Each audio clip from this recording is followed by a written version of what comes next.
I'm Joe Bravaco, the playwright of The One Good Thing, or Are You Patrick Swayze? If you want to learn more about my play, come to the theater.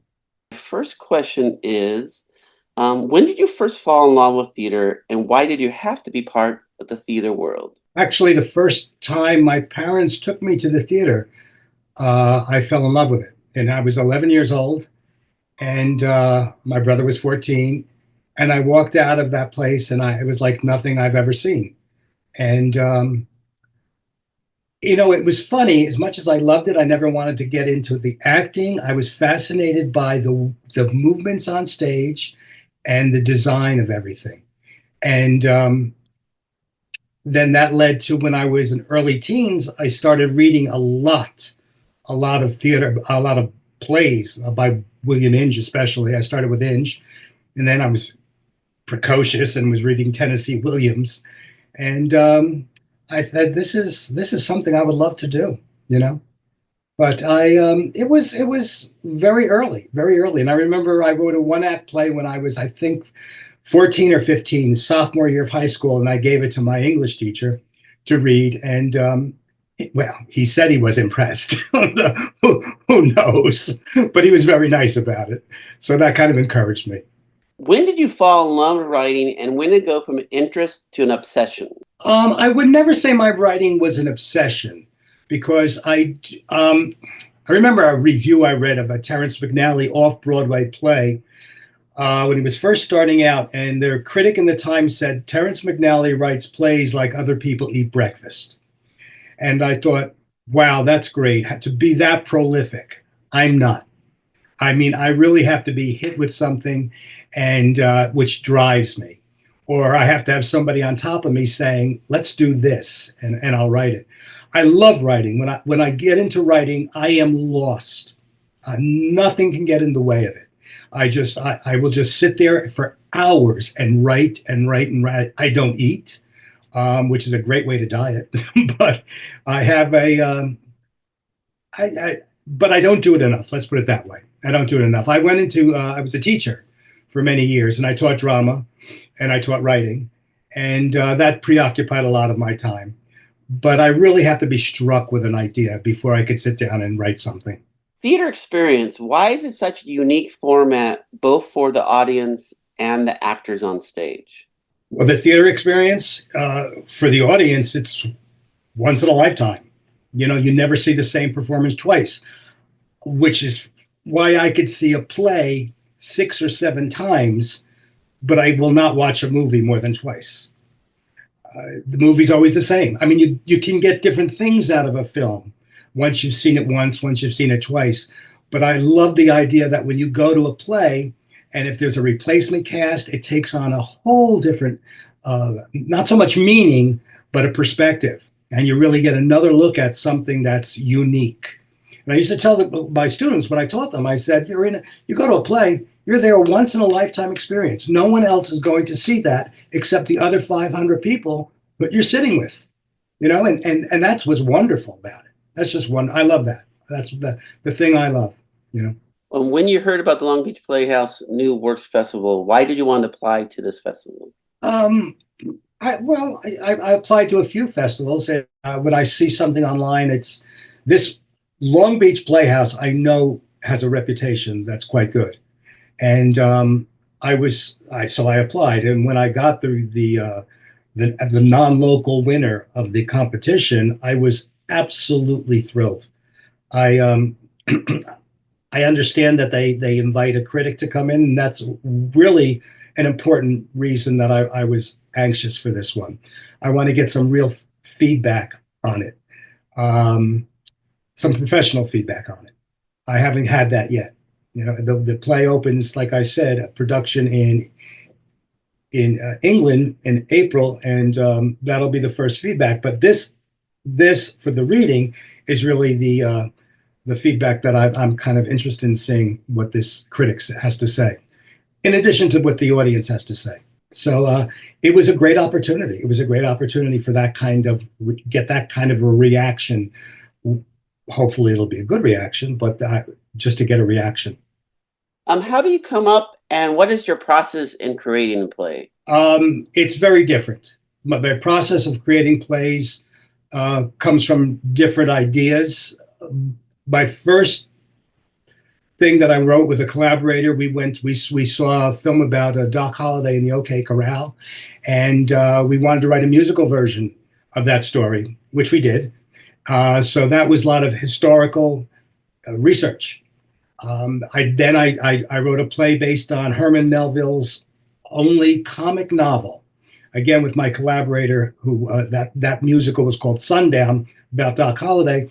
My collaborator on that, he and I wrote this Israel Potter, which is Herman Melville's only comic novel, and that got some. It got into a couple of regional theaters. But for this play, for The One Good Thing, it was inspired by music. I had been listening to the soundtrack of an Irish film, and I used a song actually at the end of the first act and the end of the second act that inspired the film. Inspired the play. And I do a lot of walking in the morning, and I had my headset on, and I was listening to this over and over, and it just characters came to me out of this. And I was fascinated by the way that I would put different scenes as I was walking in my head, and then come home and write them down, and then I would have to juggle them for the script to make the script work. But it's been a wonderful process. It is the fastest thing I've ever written. The fastest thing. You launched into my next question. You already answered it. Where did the idea come from? Or do you want to go more detail about that? Well, I could go a little bit more detail on where the idea came from, although I didn't even know it. It had to be pointed out to me. I was talking to a friend, and I said, this came so quickly. I've never written anything so quickly. And he said to me, because it's so personal. And I said, no, it's not.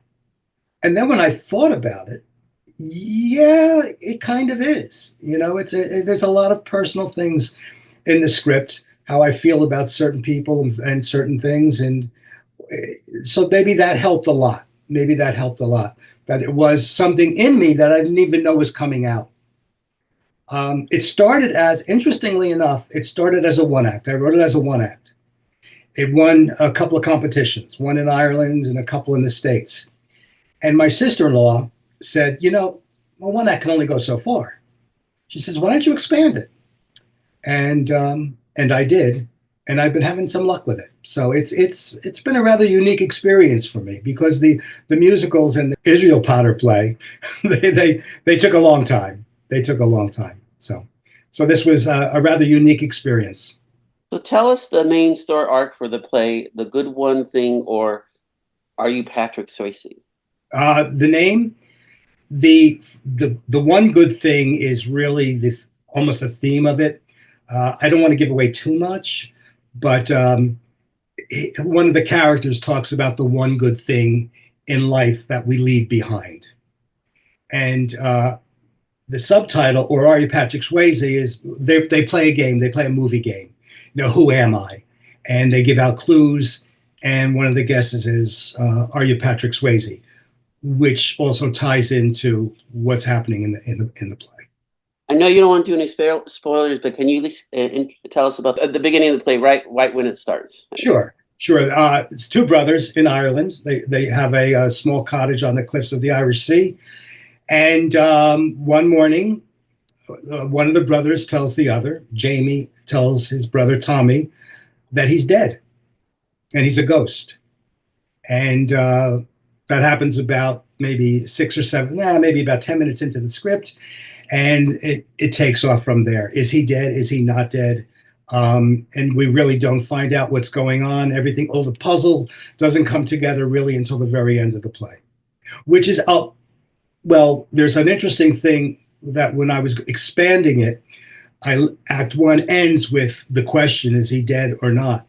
And I thought, well, maybe that should end the play. And I thought, no, that's kind of a cliche. So Act 1 still ends with, is he dead or not? And then Act 2 begins where you think, well, wait a minute, he's alive. But then you think, or is he?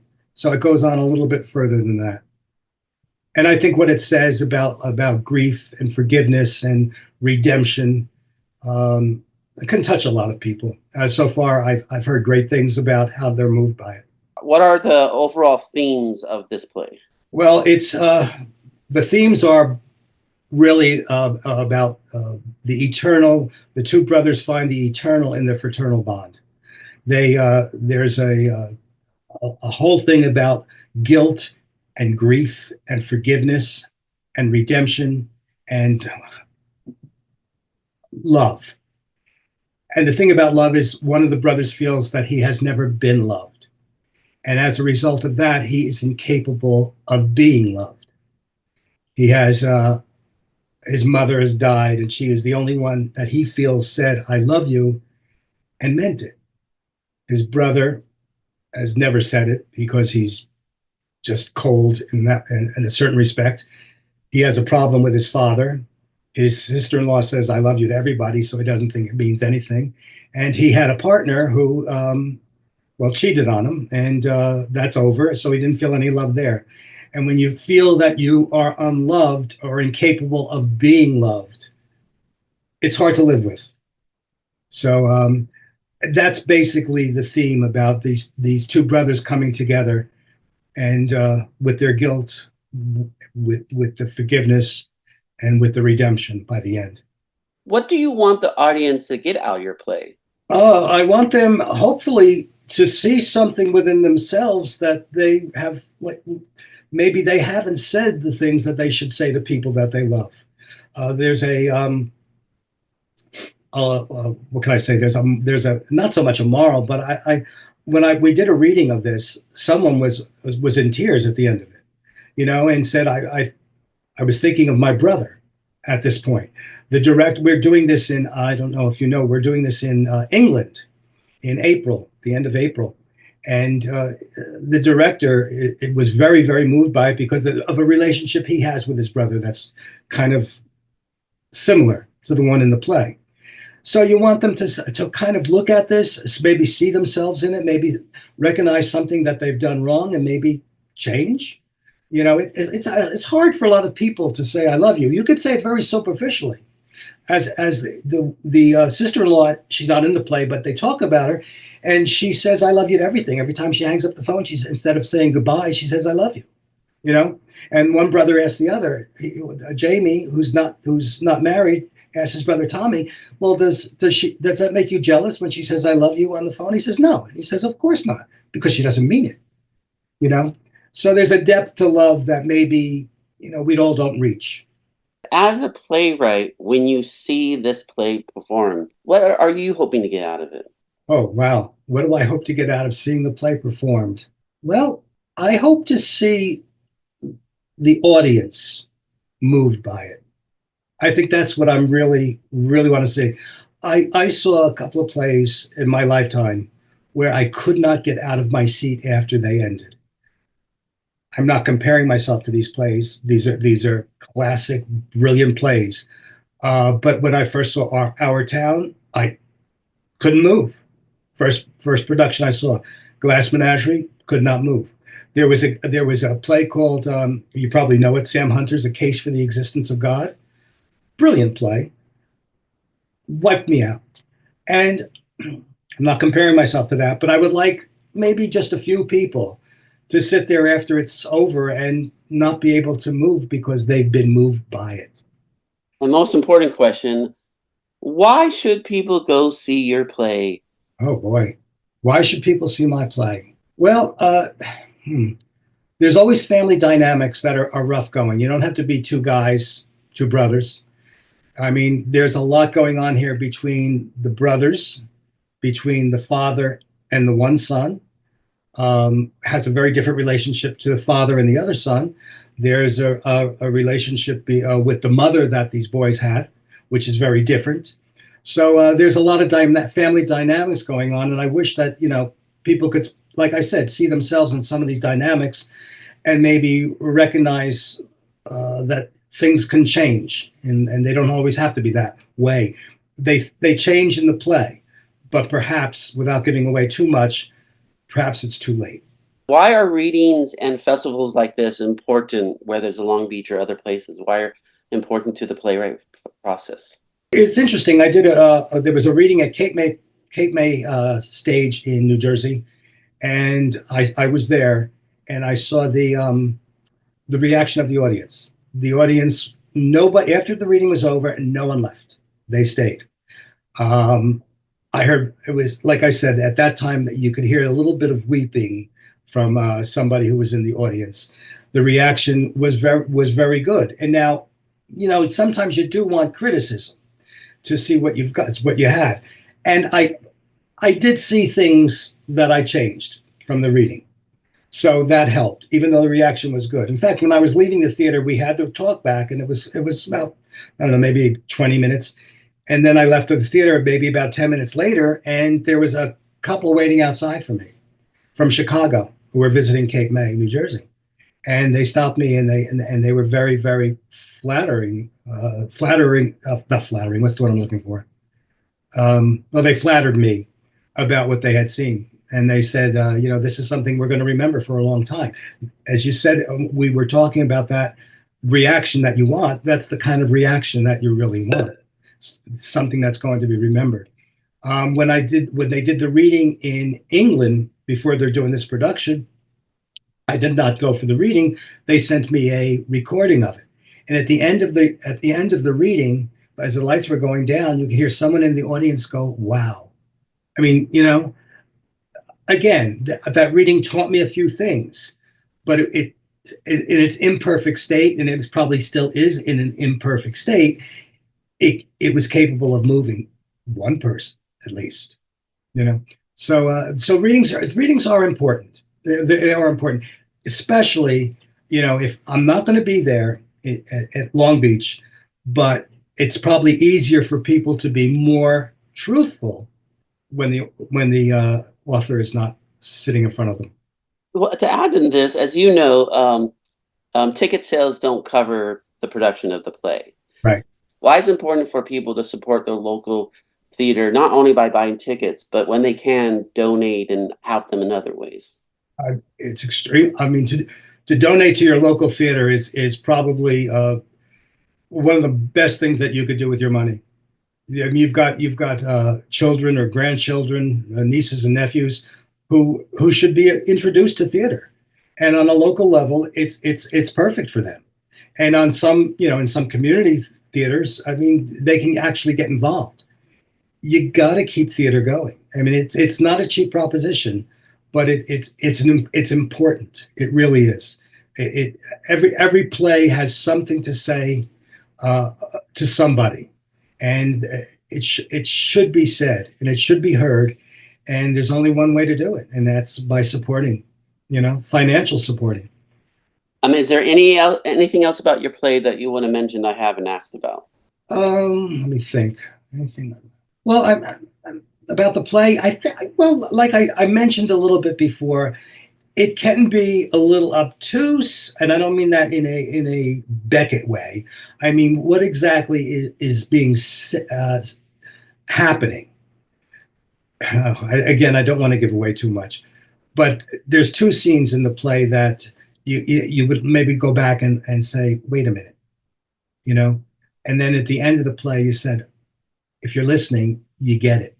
So what I'm hoping the actors will do will get the lines that kind of help and let you know what the play is about. They'll get that. So I talked to the director, and she was very open, and we talked about what I would like to see. So I'm really looking forward to seeing this, because they are going to also give me a video of it. So it's going to be really interesting. I don't want to plays. I don't like when plays tell you exactly what to think, but or how to feel. I like to walk out of the theater debating what really happened, and I hope that's what my play can do. Would you say this is a play worth seeing a second time, and at the same time bringing additional friends to see it? Absolutely. Absolutely. You have to see it as probably, no, have to, of course, but you should see it a second time. You should see this play a second time, because I think once you go in and you talked about it, and maybe you have two different ideas, you could really zero in. But no, I think you're right. That's a great question. I think it's a play that deserves to be seen a second time. Hi, I'm Joe Bravaco. I am the playwright of The One Good Thing, or are you Patrick Swayze? The play is a two-act play, could be performed without an intermission. And I think it's a play that is going to have people uh, guessing what's going on a little bit. I think it's a play. I hope it's a play that's going to touch people, maybe have them reflect on their own lives, maybe have them change a little bit. And I hope you'll all come and see it because I loved writing it and I would love to have you see it. And I'll see you at the theater.